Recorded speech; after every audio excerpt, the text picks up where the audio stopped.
we've only worked on one album since I joined, which was released in January of this year. But we are yet to have any like we are yet to perform like together like as a unit, because the frontman is based in Canada right now. He's studying and working there. The guitarist is in Uganda, although he also moves around a lot. The last time we spoke to him, he was actually in Congo.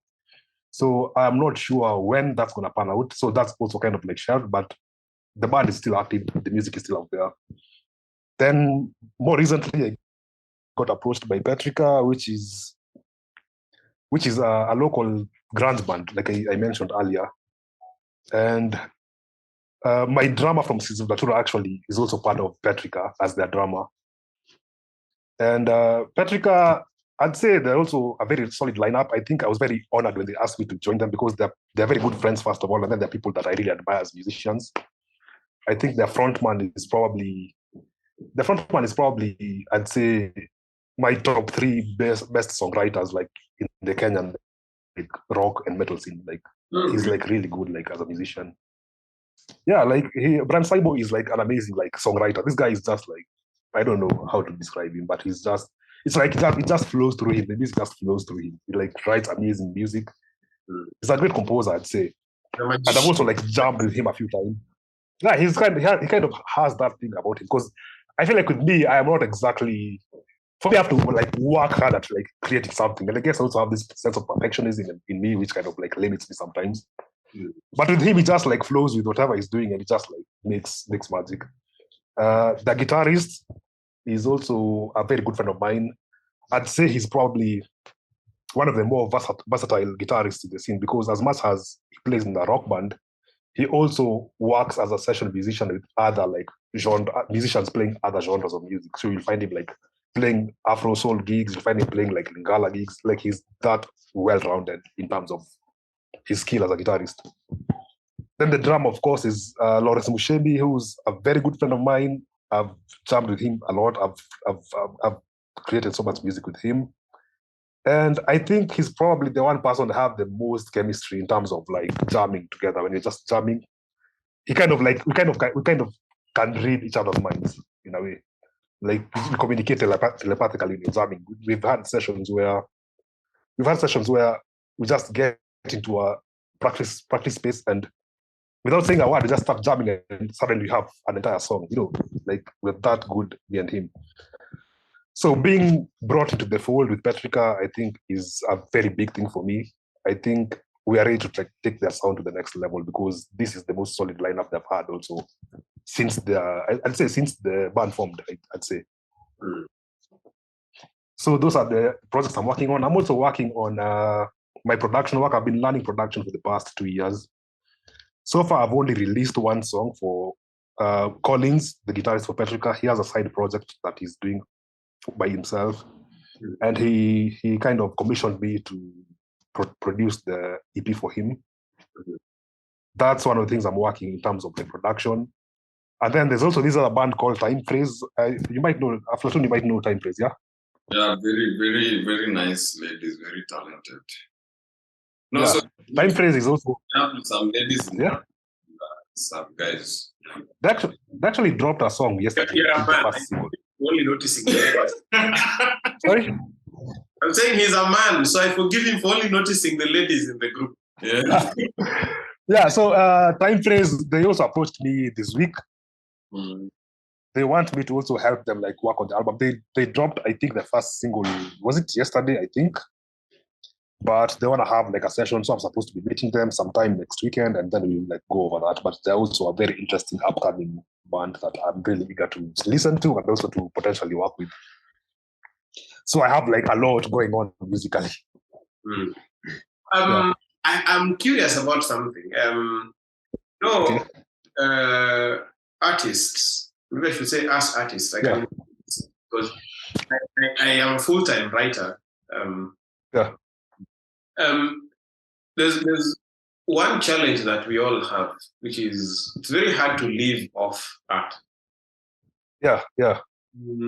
Have you been able to live off music at any one point, or maybe I should phrase it another way, because maybe that's too specific. has your music been able to pay for itself at the very least, so that it's like a net profitable business, or at the very least neutral, so that you're not spending too much of your own money to advance it? I wouldn't say. I think I'm still. I think we're still laying the foundation for that. I haven't gotten to a point where I'd say music has like paid for my bills or paid for itself. I still have to like hold down like a regular job.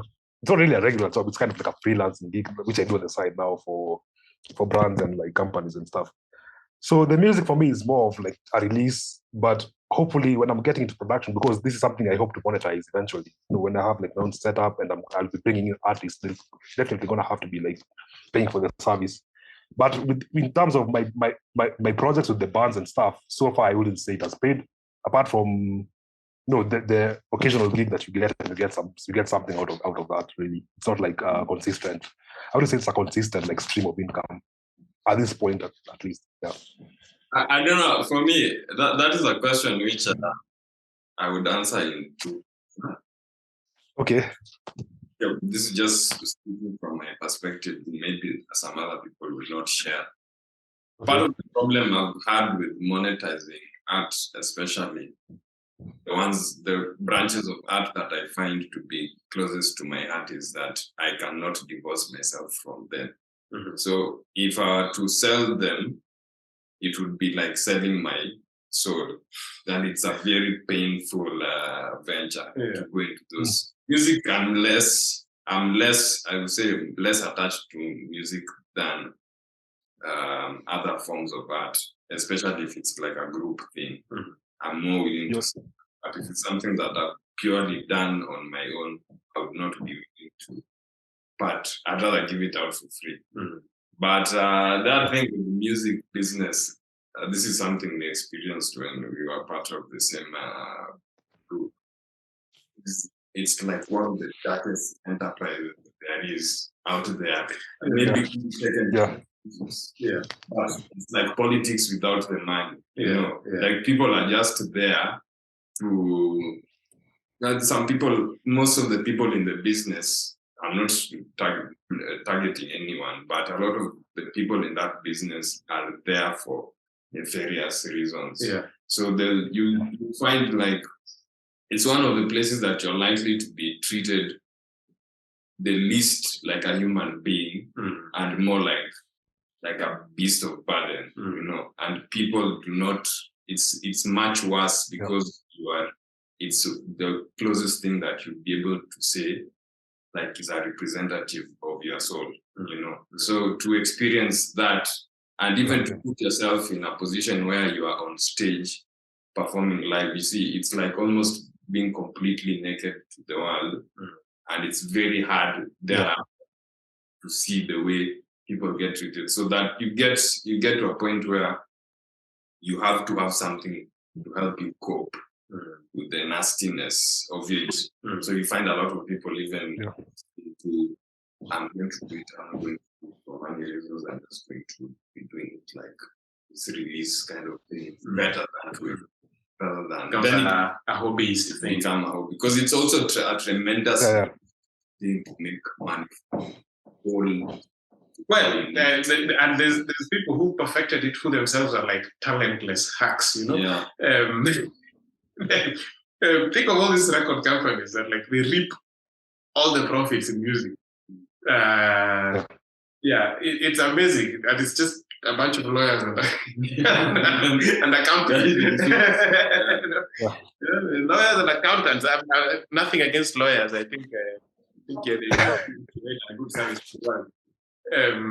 But I really agree with what Aflatun has said, because I think it was also very jarring for me to experience that. Like when you get into the industry and you find out that there are people out there who are just out there to exploit you. You know, they just want to like make money out of you without really not caring, like, you know, how this guy is. And I think it's also like it's not really a local thing. I think it's something that happens like all over the world. So I think that's just how the industry is set up. It's just that maybe locally the ecosystem is still so small that you see the struggles of everybody. So it's like, and you're like at the vanguard of the whole thing. I suppose like how many? Yeah, there are many, but there are other businesses in other societies, no? Heavy metal bands, for example, here. So in a sense, you like know everybody, and everybody is going through the same crap. Yeah. Yeah. And I think the heavy metal, we say, scene here is more of like we are all. It's just like the fans are the same guys who make the music. Yeah. So the people who come to the gig, you find like half of the attendants are also musicians. Yeah. So that is what makes it. We don't have like a really large fan base per se who are people who don't make the music. Yeah. So that is why it would seem to be as small as it is, but but the ecosystem will grow again. I think we are at the foundation. We are at the nascent stages of a lot of these branches of art in this country. And I don't know. Some might say that we've been at that stage since independence. It's not such a long time, really. It's not such a long time, and the number of people who've been able to appreciate all these lines of art hasn't been big. I mean, this country got independence with how many people? We were like 10 million. I think we've not had a big population for a long time, and out of that population, there was like only like 5% who had a disposable income, and it was black tax, which is still there. So the country hasn't had much time for leisure.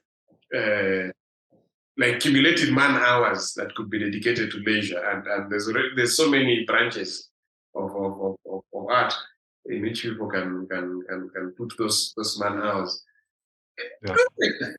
This is the foundation for my Afro optimism. That we are building the foundations now, and who knows when they will blossom? Maybe very likely in our lifetimes. Very likely. I mean, if you look at all the projections, I mean, in like another 15 years or so, this country will be at towards 10,000 USD per capita GDP. I mean, at that point, there will be a big enough mass of people who can sustain all kinds of arts. But then, of course, there'll also be a lot of people who are just skimming off the top. We have how many minutes is this? 6 or 8? Does it show you the time on your side? It does. 6 minutes. Very good. Okay, so you're not in the blind. You may not start telling us a long story, and then we cut you off. Yeah. I'm going to switch tack to more personal things. I hope you don't mind. But of course, you can choose not to answer. Sure. Okay. Do you live by yourself or with family? Right now, I live by myself. I've lived by myself for the longest time. Like since I joined campus, I've been by myself. Most of my family is actually based like in at the Nyanza. Yeah. It's also the coast. Yeah, I'm pretty much the only person. You're going to say not the coast, the lakeside. The lakeside. You're going to say at the coast, but like I tell you, we are also at the coast. We are the west coast. Yeah, true. True. Yeah. So my entire family is based there. I'm literally the only person who lives in the family. Where are these sites? Homa Bay. So the Bay Area. I'm sorry. Yeah, the Bay Area. Okay. Yeah. So I live by myself. Yeah.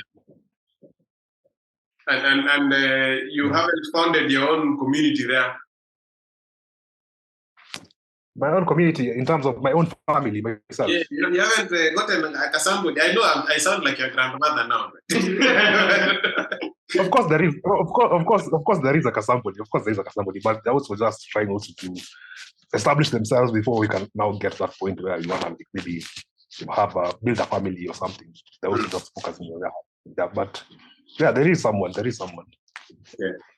No, I'm not greedy. I'm trying to see your philosophy on family life and society. You know, I understand. There are people who are like, man, that thing is overrated. No, me, I'm not. I mean, I believe in family. I'm a family kind of person. You're oriented towards that. You want to have a domestic life, domestic economy. Eventually, yeah. Okay. And then you say you're not like an overly spiritual person. I'm not a religious person. I've been an atheist for the longest time. I became an atheist, I think, when I was probably like 9 or 10, when I stopped like believing in like religion and God and all that stuff. I know that's a very long story, but is there anything about it that you can say like briefly? Like what precipitated your turning into an atheist? I wouldn't say I turned into an atheist. More like I came into awareness of being one. Recognized. Huh? It's more like you recognized it or what?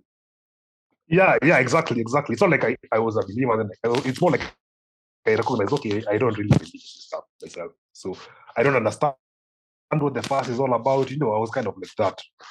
And people couldn't understand me because, I mean, I'm like 10, 9 years old. Like, why would you be questioning? And then I'm raised in a family that is great religious, you know. All my people go to church and stuff like that. So it's something I never really discussed with like family. So like growing up, you would go with your family to church and all that, but you are not present. Sorry? Were you able to like practice as an atheist, or as a child were you like going along with what the family was doing?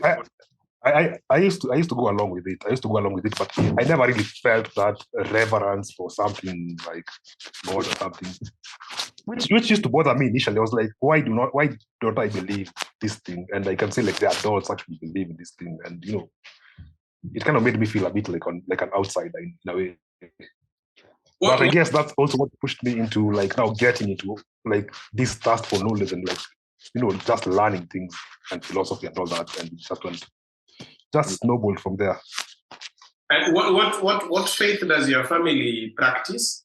You say they're more or less religious. Yeah, they're Christians. Okay. Yeah. Okay, excellent. There's a whole gold mine there. I think we can have a very long conversation about that, but I think we will end this session here. Yeah. Maybe we can get you back on and just discuss religion and philosophy. No? Okay. If you do not mind, and we'll make it super personal. We'll also bring our own personal Sure. You can have this conversation, sure. Okay, sawa. I think it's been a pleasure knowing you, man. Yeah. Yeah. We'll talk again.